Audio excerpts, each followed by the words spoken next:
wasaaradda isgaarsiinta ee teknolojiyaddu inta badan waxay ka shaqeysaa dardargelinta adeegyada isgaarsiinta ee dalka ka socda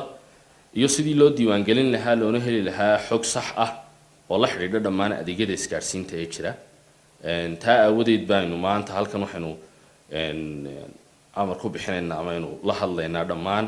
ruqsadlayaasha kalaasiga loo yaqaano ama qaybta saddexaad ee hoos yimaada wasaaradda isgaarsiinta waana kuwa bixiya reediyaha ama adeegyada reediyaha loo yaqaano walkie-talkie-yada ama moobilada gacanta lagu qaato ee ama tuurka loo yaqaan sida aawadeed waxaa jira shirkado badan oo adeegsada adeegyada noocaas ah ee walkie-talkie-yada loo yaqaan kuwaasoon ka diiwaan gashanayn wasaaradda isgaarsiinta ee teknolojiyadda waana arrin aad iyo aad u qaldan waxaana loo baahan yahay in dhammaan shirkadaha noocaas ay wasaaradda ka lahaadaan fayl oo ay diiwaan gashanaadaan taasi waxa ay kor u kicinaysaa oo tayeynaysaa adeegyada isgaarsiinta waxaana keenaysaa in aanay dhexgelin adeegyada ay dowladdu sida gaarka ah u isticmaasho adeegyadaas oo ah qaar u muhiim ah bulshada Somaliland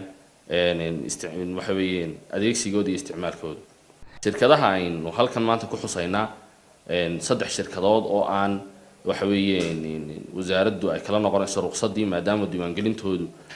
waxa weeye aanay raacsiisnayn habkii sharciga ahaa waxa weeye shirkadda Boulder Dobrinka shirkadda BGB Inc iyo shirkadda Salam Security waa shirkado isticmaalo walkie-talkie-yada loo yaqaan ee hoos yimaada kalaasiga dhammaan adeegyada kale ee isticmaala walkie-talkie-yadaas ee aan ka diiwaan gashanayn wasaaraddana waxa laga qaadi doonaa tallaabo sharciga waafaqsan haddii aanay sida ugu dhaqsiyaha badan isaga diiwaangelin wasaaradda isgaarsiinta ee teknolojiyadda waxaa loo baahan yahay mar kasta oo shirkad iska diiwaan gelinayso amaba ay ku shaqeynayso qalabka noocaasi ah in ay soo dhamaystirto xogta looga baahan yahay si aan wax isdhexgal ah ugu iman dhammaan adeegyada dowladda ay isticmaalaan ciidamadeena kala duwani waana mid aad iyo aad u muhiim ah waxaana lala socodsiinayaa dhammaan ruqsadlayaasha kale hoos yimaada wasaaraddu inay iska bixiyaan wixii cashuuro la xidhiidha iyo sidoo kale wixii la xidhiidha adeegyada ruqsadlayaashu u baahan yihiin